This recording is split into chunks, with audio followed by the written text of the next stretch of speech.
एक समय की बात है। एक बहुत ही कंजूस सेठ था। उसके पास बहुत पैसा होने के बाद भी वह ना तो खुद कुछ खर्च करता था और ना ही अपने परिवार वालों को खर्च करने के लिए देता था। धर्म के नाम पर भी उसकी जेब से कुछ नहीं निकलता था। सेठ जी की कंजूसी के कारण उसके परिवार वाले भी बहुत परेशान रहते थे।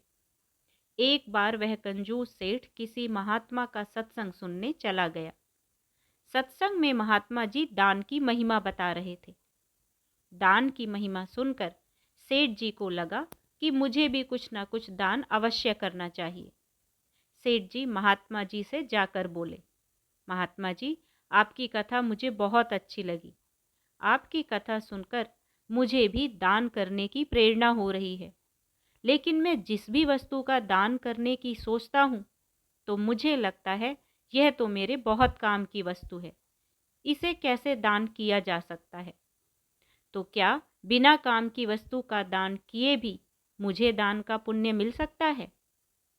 महात्मा जी को सेठ पर दया आ गई। उन्होंने सोचा, ये बेचारा इतना कंजूस होते हुए भी दान करना चाहता है, तो इसकी मदद करनी चाहिए, जिससे इसकी कुछ ना कुछ दान करने की आदत तो पड़े। ऐसा सोचकर महात्मा जी बोले, हाँ हाँ सेठ जी, यदि कोई वस्तु आपके काम की नहीं है तो आप उसका भी दान कर सकते हैं। मैं आपको संकल्प दिलवा दिया करूँगा और आप मुझे वह वस्तु दान कर दीजिएगा। बहुत सोच विचार कर सेठ जी बोले, महात्मा जी, बुरा मत मानना, हमारे घर में सुबह शाम सब्जी बनती है और रोटी बनती है, तो सब्जी का छिलका निकलता है और आटे का चोकर निकलता है। वह हमारे किसी काम का नहीं होता। तो क्या आप वह छिलका और चोकर का दान स्वीकार करेंगे? महात्मा जी बोले, ठीक है सेठ जी, मैं रोज सुबह आपके घर के सामने से तो निकलता ही हूँ। मैं आपसे सब्जी के छिलके और आटे के चोकर का दान ले लिया करूँगा। ये सुनकर वह कंजूस सेठ बहुत खुश हो गया। अगले दिन से प्रतिदिन महात्मा जी सेठ जी के घर छिलकों का दान लेने आने लगे।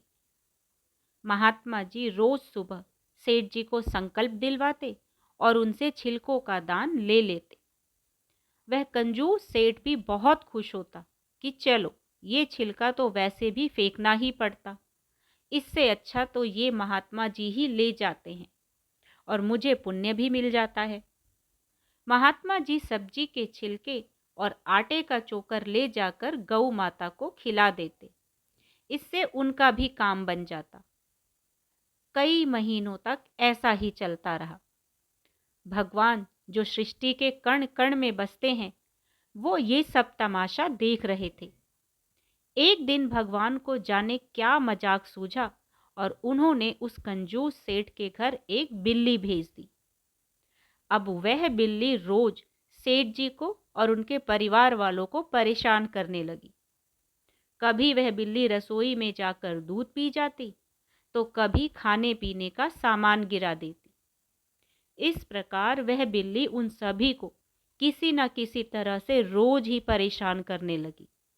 घर के सभी लोग उस बिल्ली से बहुत दुखी हो गए। एक दिन सेठ जी की पत्नी छत पर कपड़े सुखा रही थी। तभी उसने देखा कि वह बिल्ली रसोई में जा रही है। उसने वहीं से बिल्ली के ऊपर बाल्टी फेंकी। सेठ जी उसी समय वहां से गुजर रहे थे। वह बाल्टी सीधे सेठ जी के सर पर जा लगी। बाल्टी की चोट से सेठ जी के सिर पर बड़ा सा गोला निकल आया। सेठ जी बोले, अरे भगवान, मैंने तुम्हारा क्या बिगाड़ा है?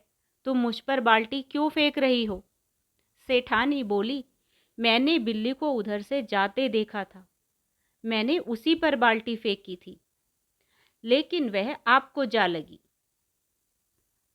इसी प्रकार एक दिन सेठ जी की बहू रसोई में रोटी बना रही थी।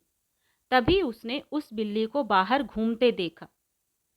सेठ जी की बहू ने बिल्ली को मारने के लिए पूरी ताकत से उस पर बेलन फेंका। संयोग से सेठ जी भी उसी बिल्ली को मारने जा रहे थे। तभी पीछे से वह भारी बेलन पूरी ताकत से सेठ जी की पीठ पर जा लगा। सेठ जी जोर से कराह उठे। ये देखकर सेठ जी की बहू घबरा गई। सेठ जी की चीख सुनकर घर के सभी लोग इकट्ठे हो गए। सेठ जी की बहू बोली, मैंने तो बिल्ली को मारने के लिए उस पर बेलन फेंका था, परंतु वह आपको जा लगा।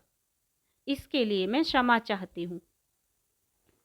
सेठ जी डर कर सोचने लगे कि ये सब घर वाले बिल्ली को मारने के चक्कर में कहीं मुझे ही ना मार डालें।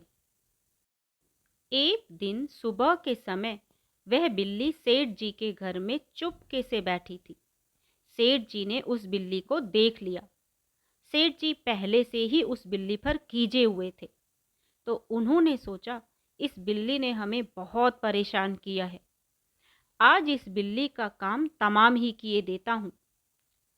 ऐसा सोचकर सेठ जी ने एक बड़ा सा पाटिया उठाया और उस बिल्ली के ऊपर दे मारा। वह बिल्ली वहीं पर बेहोश हो गई, लेकिन सभी ने सोचा कि बिल्ली मर गई। उसी समय वे महात्मा जी भी छिलकों का दान लेने आ गए। महात्मा जी और सभी लोगों ने देखा कि सेठ जी ने बिल्ली को मार दिया। शास्त्रों में बिल्ली को मारना बहुत बड़ा पाप माना गया है। ये सब देखकर महात्मा जी बोले, राम राम राम सेठ जी, आपसे तो अनर्थ हो गया। आपके हाथों से बिल्ली मर गई, ये तो बहुत बुरा संकेत है। बिल्ली को मारने वाले को घोर नरक की प्राप्ति होती है।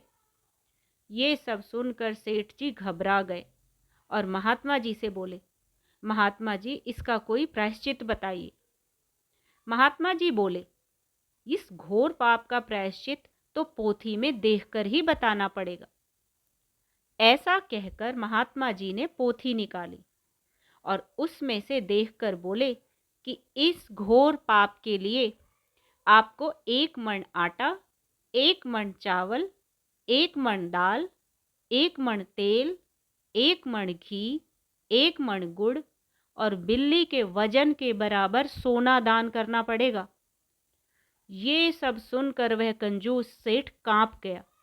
वह महात्मा जी से बोला, महात्मा जी, एक जरा सी बिल्ली के लिए इतना सब कुछ दान करना पड़ेगा? महात्मा जी बोले, यदि आपको घोर नरक की यातना से बचना है तो इतना सब तो दान करना ही पड़ेगा। आखिरकार मन मारकर सेठ जी ने दान करने की हामी भर दी।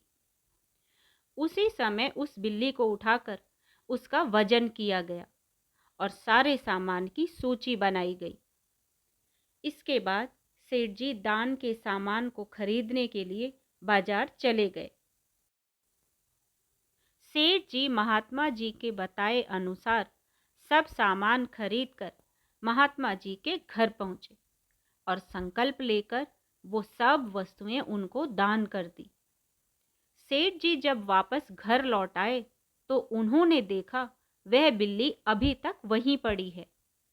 उन्होंने सोचा, इस मनहूस बिल्ली की वजह से आज इतना बड़ा नुकसान हो गया, इसे उठाकर बाहर फेंक देता हूँ। जैसे ही सेठ जी ने उसे उठाया, उस बिल्ली को होश आ गया और वह म्याऊं म्याऊं करती हुई सेठ जी के हाथों से निकलकर बाहर भाग गई। एक तो इस बिल्ली ने लाखों का खर्चा करवा दिया, ऊपर से यह मरी भी नहीं। ऐसा सोचकर सेठ जी एक बार फिर से कराह उठे। यदि आपको कहानी पसंद आई हो तो वीडियो को लाइक और चैनल को सब्सक्राइब जरूर करें। धन्यवाद।